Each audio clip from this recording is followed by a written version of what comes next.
Hello students, welcome back to my YouTube channel Shaivik chemistry classes.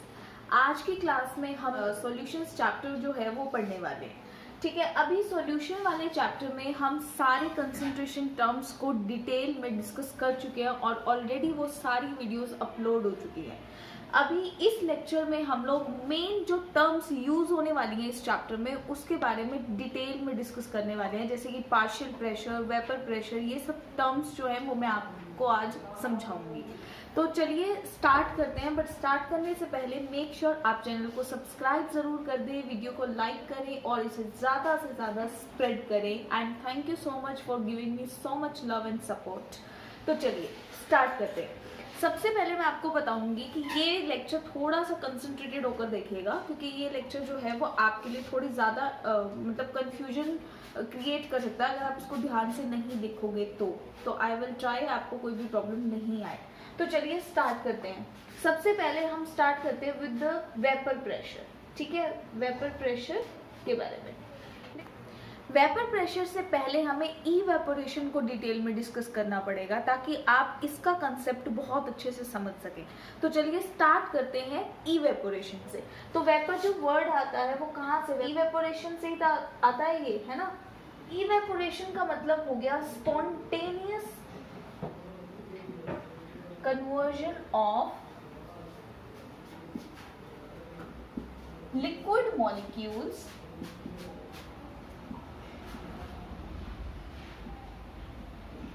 into gaseous molecules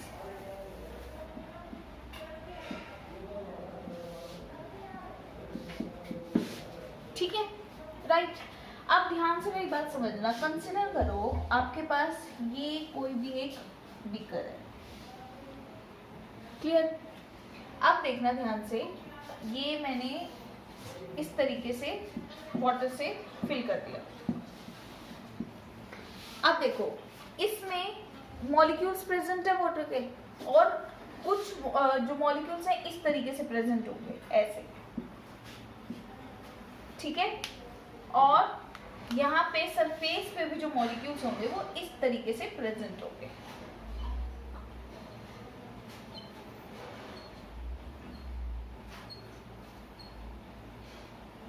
clear. अब ध्यान से मेरी बात सुनना कि यहाँ पर जो मॉलिक्यूल्स बल्क में प्रेजेंट है और जो मॉलिक्यूल्स सरफेस के ऊपर प्रेजेंट है, तो इवेपोरेशन जो है वो जल्दी किसका होता है, जो सरफेस के ऊपर जो मॉलिक्यूल्स प्रेजेंट होते हैं उसका इवेपोरेशन इजी होता है। क्यों होता है वो ध्यान से सुनो। जो बल्क मॉलिक्यूल होता है, बल्क का मतलब जो अंदर है मॉलिक्यूल, वो मॉलिक्यूल जो है वो चारों तरफ से बंधा हुआ है, ठीक है। यानी कि यहाँ इसके इधर साइड में भी एक मॉलिक्यूल है, इधर साइड में भी एक मॉलिक्यूल है, इधर साइड में भी मॉलिक्यूल है।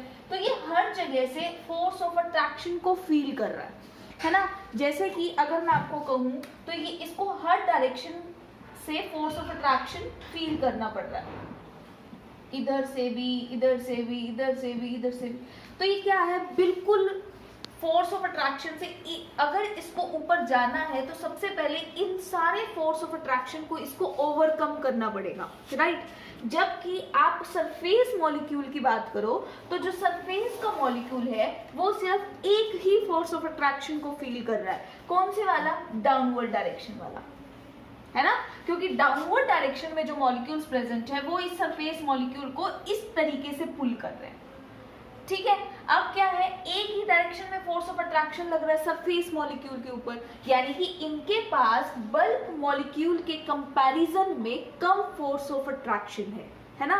यानी कि यहाँ पर जो फोर्स ऑफ अट्रैक्शन है वो क्या है, ज्यादा है, सॉरी कम है, और यहाँ बल्क मॉलिक्यूल के पास जो फोर्स ऑफ अट्रैक्शन है वो काफी ज्यादा है, ठीक है। यहाँ पर फोर्स ऑफ अट्रैक्शन ज्यादा है। इसका मतलब जब आप नीचे से इसको टेम्परेचर दोगे तो टेम्परेचर देने के बाद इन मॉलिक्यूल्स के पास कम फोर्स ऑफ अट्रैक्शन होने की वजह से काइनेटिक एनर्जी क्या होगी, ज्यादा होगी, राइट। काइनेटिक एनर्जी क्या होगी इसके पास, ज्यादा होगी। सरफेस मॉलिक्यूल्स के पास काइनेटिक एनर्जी क्या होगी, ज्यादा होगी। इसलिए टेम्परेचर देने पे जो सरफेस के मॉलिक्यूल्स होंगे वो बहुत जल्दी वेपोराइज हो जाएंगे, वेयर एज जो बल्क मॉलिक्यूल्स होंगे वो इतनी जल्दी वेपोराइज नहीं हो पाएंगे। तो इस तरीके से आप ये फिनोमिना समझ सकते हो। तो इसी तरीके से जब इनकी काइनेटिक एनर्जी ज्यादा हो जाएगी तो जो सरफेस के मॉलिक्यूल्स होंगे वो जल्दी से वेपोराइज हो जाएंगे, जबकि बल्क वाले जो मॉलिक्यूल्स होंगे वो इजीली वेपोराइज नहीं हो पाएंगे। और इसी फिनोमिना को हम लोग क्या बोलते हैं, इवेपोरेशन। लेकिन जो इवेपोरेशन प्रोसेस होता है, अब देखो जब मैं बात करूंगी ओपन कंटेनर की, तो ओपन कंटेनर के वक्त ध्यान रखना ये बिल्कुल ओपन है, तो ओपन के वक्त तो एक ही प्रोसेस चलेगी, कौन सी, खाली इवेपोरेशन की। यानी कि वहां पर जो वेपर्स बनेंगे वो बहुत जल्दी एस्केप आउट हो जाएंगे कंटेनर से, क्योंकि ऊपर कुछ है ही नहीं, राइट। और जब मैं बात करूं क्लोज कंटेनर की तो प्रोसेस जो है वो अलग हो जाएगी। कैसे हो जाएगी, ध्यान से मेरी बात सुनो। देखो अब मैंने क्या कर दिया, ये देखो ये मैंने ले लिया क्लोज कंटेनर इस तरीके से, ठीक है, ऊपर से बंद कर दिया, इसको वाटर से फिल कर दिया, ठीक है, लाइक दैट। अब वाटर से जब मैंने फिल किया तो यही सेम, अब यहाँ पर प्रोसेस ऑफ इवेपोरेशन तो होगा ही, यानी कि ये जो मॉलिक्यूल्स हैं वो यहाँ पर वेपोराइज तो होंगे ही, ठीक है, लेकिन क्लोज कंटेनर की वजह से वो बाहर नहीं निकल पाएंगे। बात को समझ रहे हो। ओपन कंटेनर में ये पोर्शन ओपन था तो वेपर्स कहाँ जा रहे थे, सराउंडिंग्स में, ठीक है, और ये वाला पोर्शन बंद हो जाने की वजह से अब वेपर्स बाहर तो नहीं जा सकते, यानी कि वेपर्स क्या है, एस्केप आउट पॉसिबल नहीं है उनका होना, ठीक है। तो यानी कि ये वेपर्स क्या होंगे, इस कंटेनर से टकराएंगे और टकराने के बाद वापस कंडेंस होना शुरू हो जाएंगे। कंडेंस का मतलब क्या होता है, यानी कि वेपर्स का लिक्विड बन जाना, कंडेंस हो जाना। तो यहाँ पर जो मॉलिक्यूल्स अभी वेपोराइज हुए थे वही सेम टकरा के वापस आएंगे और यहाँ पर दूसरी प्रोसेस शुरू हो जाएगी जिसको आप प्रोसेस ऑफ कंडेंसेशन बोलते हो, ठीक है। तो यहाँ पर दो प्रोसेस हुई, किसमें, क्लोज कंटेनर में दो प्रोसेस मेरे पास आ गई। पहली आई इवेपोरेशन और दूसरी आ गई कंडेंसेशन। क्लियर, दो प्रोसेस हो गई, इवेपोरेशन और कंडेंसेशन। जब यहाँ पर इवेपोरेशन और कंडेंसेशन प्रोसेस कंटिन्यूसली स्पॉन्टेनियसली चलने लग जाएंगी तो यहाँ पर एक इक्विलिब्रियम एस्टेब्लिश होगा कुछ टाइम के बाद। कैसे होगा, ध्यान से समझो। अब क्या था, सबसे पहले ये जो वेपर्स बने थे ना, यहाँ पर वेपर्स बने, ठीक है, अब वेपोराइजेशन प्रोसेस भी हो रही है, कंडेंसेशन भी, यानी जितने वेपर्स वेपोराइज हो रहे हैं उतने ही वेपर्स वापस कंडेंस हो रहे हैं। तो यानी कि रेट ऑफ इवेपोरेशन और रेट ऑफ कंडेंसेशन क्या हो जाएंगे, एक टाइम पर इक्वल हो जाएंगे। और उस टाइम पर जो इक्विलिब्रियम एस्टेब्लिश होगा उसको आप बोलते हो एक डायनामिक इक्विलिब्रियम, ठीक है, हमेशा चलते रहने वाला, ठीक है। तो डायनामिक का मतलब क्या होता है, चलने वाला, तो उसको हम बोलते हैं डायनामिक इक्विलिब्रियम। तो अब देखो, सबसे पहले हम लोग डिस्कस करने वाले हैं factors affecting the rate of evaporation. ऐसे कौन कौन से फैक्टर्स हैं जो कि रेट ऑफ इवेपोरेशन को अफेक्ट करते हैं। कंटेनर का जो भी शेप या साइज होगा उससे रेट ऑफ इवेपोरेशन या इवेपोरेशन प्रोसेस को इससे कोई लेना देना नहीं है। प्रोसेस क्या किस किस पे डिपेंड करेगा, या तो रेट ऑफ इवेपोरेशन डिपेंड कर सकती है टेम्परेचर पे, या डिपेंड कर सकती है सरफेस एरिया पे, या फिर डिपेंड करेगी नेचर ऑफ लिक्विड कैसा है, ठीक है। तो अब देखो, हेडिंग डालो फटाफट से, factors affecting the rate of evaporation, ठीक है। तो factors affecting the rate of evaporation,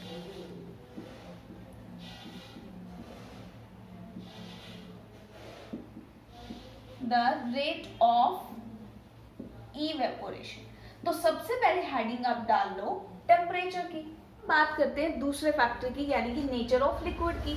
अब लिक्विड के मॉलिक्यूल्स में फोर्स ऑफ अट्रैक्शन बहुत कम हुआ, वीक फोर्सेस हुए, तो वीक फोर्स होंगे तो टेम्परेचर देने पे बहुत ही इजीली वो ब्रेक डाउन हो जाएगा फोर्स ऑफ अट्रैक्शन, और बहुत जल्दी मॉलिक्यूल्स क्या हो जाएंगे, वेपोराइज हो जाएंगे। तो इसका मतलब क्या है कि लिक्विड जो मॉलिक्यूल्स, नेचर ऑफ लिक्विड पे कैसे डिपेंड किया कि रेट ऑफ इवेपोरेशन जो होगा वो तभी बढ़ेगा जब force of attraction between the liquid molecules कम होगा।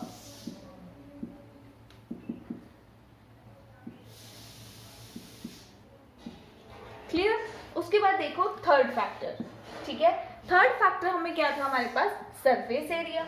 तो सरफेस एरिया का क्या है, देखो एक मेरे पास सरफेस है इतना और यहाँ पर मॉलिक्यूल्स है, ठीक है, और एक मेरे पास सरफेस एरिया है इतना, ठीक है, यहाँ पर भी बहुत सारे मॉलिक्यूल्स हैं। तो आप मुझे बताओ कि अगर सरफेस एरिया हमारे पास ज्यादा हुआ तो रेट ऑफ इवेपोरेशन भी क्या होगा, ऑटोमेटिक बढ़ जाएगा। क्यों? क्योंकि सरफेस एरिया ज्यादा होगा तो सरफेस पे मॉलिक्यूल्स भी ज्यादा होंगे। जितने ज्यादा सरफेस ऑफ मॉलिक्यूल्स होते हैं तो सरफेस एरिया वाले मॉलिक्यूल्स की काइनेटिक एनर्जी क्या होती है, ज्यादा। क्यों होती है? क्योंकि उनके अंदर फोर्स ऑफ अट्रैक्शन कम होता है, तो बहुत जल्दी सरफेस के मॉलिक्यूल जो होते हैं वेपोराइज हो जाते हैं, तो एरिया बढ़ जाएगा तो रेट ऑफ इवेपोरेशन भी बढ़ जाएगा। तो चलिए ये हो गए हमारे पास तीन फैक्टर। अब ना एक चीज और मैं आपको इसमें बताती हूँ। सबसे पहले देखो, ध्यान से मेरी बात सुनना, समझना और फिर बताना। अब देखो जब टाइम 0 है, ठीक है, टाइम 0 की बात करते हैं। अब हमारे पास क्या था, एक कंटेनर था, क्लोज कंटेनर। तो यहाँ पे क्या है, लिक्विड फिल कर दिया, ठीक है, लिक्विड फिल करके ये जो मॉलिक्यूल्स सरफेस पे प्रेजेंट है, जब हमारे पास टाइम 0 है तो उस वक्त पे हमारे पास रिएक्टेंट में क्या है, सिर्फ लिक्विड है। यानी कि उस वक्त पे हमारा रेट ऑफ इवेपोरेशन जो है वो बहुत मैक्सिमम होगा, ठीक है, यानी कि उस वक्त पे रेट ऑफ कंडेंसेशन हमारा स्टार्ट ही नहीं हुआ, ठीक है। ध्यान से सुनना, जब टाइम 0 है, 0 का मतलब इनिशियल की बात कर रही हूं मैं, जब इनिशियल ही है तो ये वेपर्स बनने शुरू हो गए, ठीक है, वेपर्स बनने शुरू हो गए इस तरीके से। अब जब थोड़े टाइम बाद हमने ऑब्जर्व किया तो थोड़े टाइम बाद क्या हुआ, जो रिएक्टेंट में हमारे पास लिक्विड था वो वेपर्स में बनना शुरू हो गए, यानी प्रोडक्ट क्या बन गए हमारे पास, वेपर्स, ठीक है। जब वेपर्स बन गए तो सीधी सी बात है, क्लोज कंटेनर है तो वापस वेपर्स जो है कंडेंस होने भी स्टार्ट हो जाएंगे। यानी कि इस वक्त पर जो इवेपोरेशन जो है वो तो सेम ही रहेगा, जिस प्रोसेस से चल रहा है, जिस स्पीड से चल रहा है उसी स्पीड से चलेगा, लेकिन जो रेट ऑफ कंडेंसेशन होगा वो इंक्रीज हो जाएगा। यानी अब कंडेंस होने भी क्या हो गए, स्टार्ट हो गए, तो रेट ऑफ कंडेंसेशन क्या हो गया, इंक्रीज हो गया। क्लियर? अब देखना, दो कंडीशन हो गई मेरे पास। अब थर्ड कंडीशन देखो, टाइम जब, अब क्या है, दोनों प्रोसेस जो है वो स्पॉन्टेनियसली चलती जा रही है, ठीक है। जब दोनों प्रोसेस चलेंगी तो सीधी सी बात है बीच में एक इक्विलिब्रियम एस्टेब्लिश होगा, और उस इक्विलिब्रियम को हमने डायनामिक इक्विलिब्रियम का नाम दिया था। इक्विलिब्रियम का मतलब क्या है, जिस स्पीड से रेट ऑफ इवेपोरेशन हमारा जा रहा है उसी सेम स्पीड से हमारा रेट ऑफ कंडेंसेशन भी जाएगा, वही रेट होगी कंडेंसेशन की भी। तो देखो, यानी कि इस वाले टाइम पर हमारा रेट ऑफ इवेपोरेशन इक्वल होगा रेट ऑफ कंडेंसेशन के, यानी कि जितने वेपर्स, जितने मॉलिक्यूल्स वेपर्स में कन्वर्ट हो रहे हैं उतने ही मॉलिक्यूल्स वापस कंडेंस भी हो रहे हैं, तो वो क्या होगा, इक्विलिब्रियम की स्टेज होगी। तो जैसे मैं इसके बीच में ग्राफ ड्रॉ करूंगी, तो ग्राफ में किसके बीच में ड्रॉ करूंगी, इसके बीच में और रेट के बीच में। तो देखो शुरू में क्या था, रेट ऑफ इवेपोरेशन तो क्या था मेरे पास, स्टार्टिंग से सेम ही रहा है, तो यानी मान लो कि ये मेरा स्टेट ऑफ इवेपोरेशन है जो पूरी तरह होल टाइम सेम रहा है।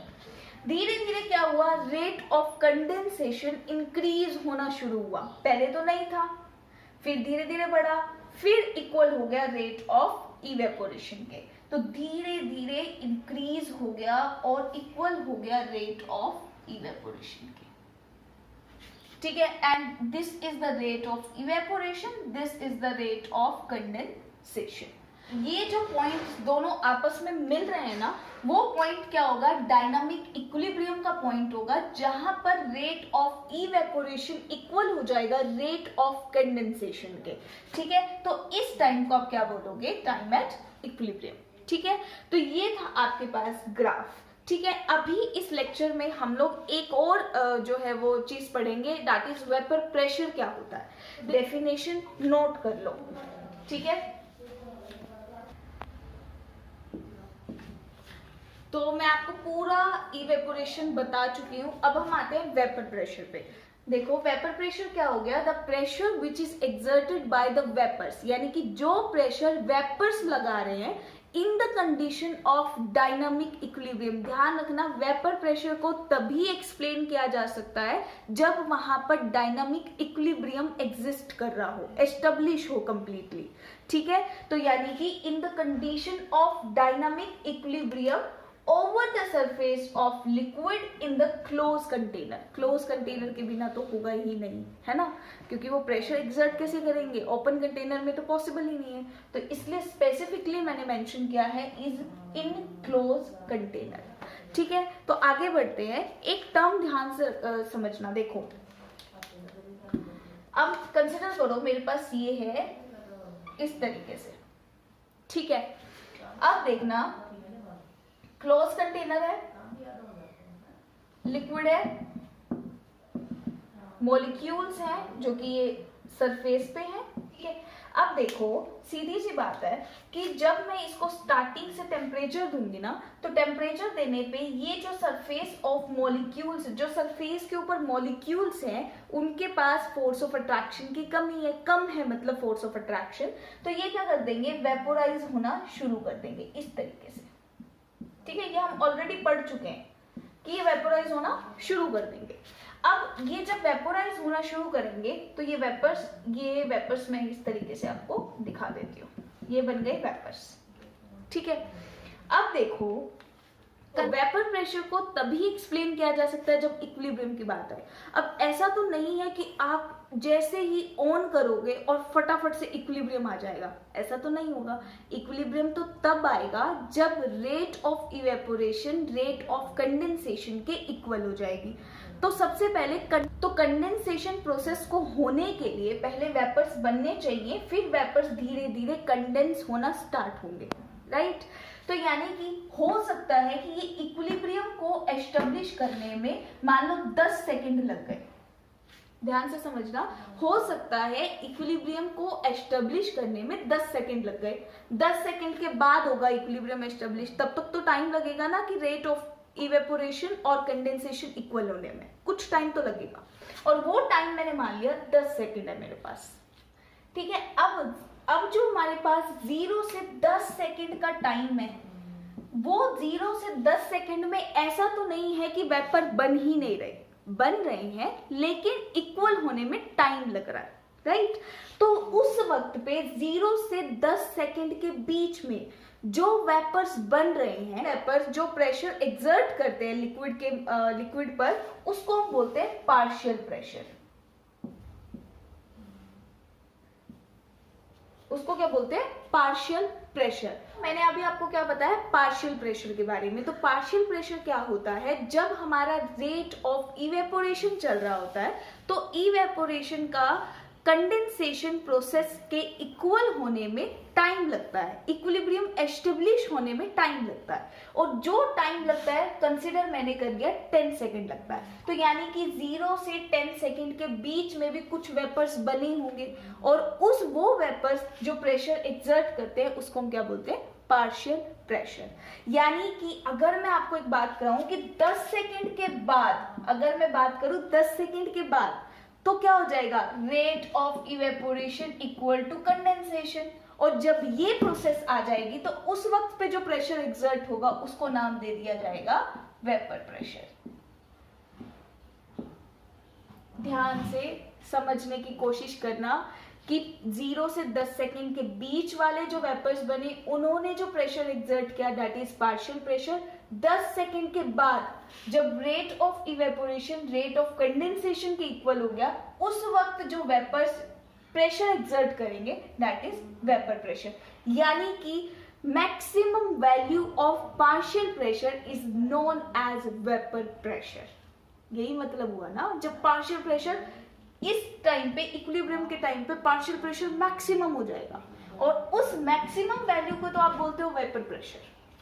ठीक है, तो आज की वीडियो में हम लोग इतना ही पढ़ेंगे। आज हमने पढ़ा रेट ऑफ इवेपोरेशन के बारे में, फैक्टर्स अफेक्टिंग क्या क्या होते हैं, वेपर प्रेशर, पार्शियल प्रेशर की मैक्सिमम वैल्यू को वेपर प्रेशर कहते हैं। तो ये सारी टर्म्स आज हमने इस वीडियो में क्लियर की हैं। नेक्स्ट वीडियो में हम कॉलिगेटिव प्रॉपर्टीज फर्स्ट वाली कंप्लीट कर लेंगे, और ये चैप्टर आपका इस वीक में मैं फिनिश करवाने की पूरी कोशिश करूंगी। तो चलिए इस वीडियो में इतना ही। आई होप आपको ये वीडियो बहुत अच्छी लगी हो और मैं आपको क्लियर कर पाई हूँ ये सारे कॉन्सेप्ट। तो चलिए नेक्स्ट वीडियो में मिलते हैं। Till then stay at home, stay safe and stay connected with us.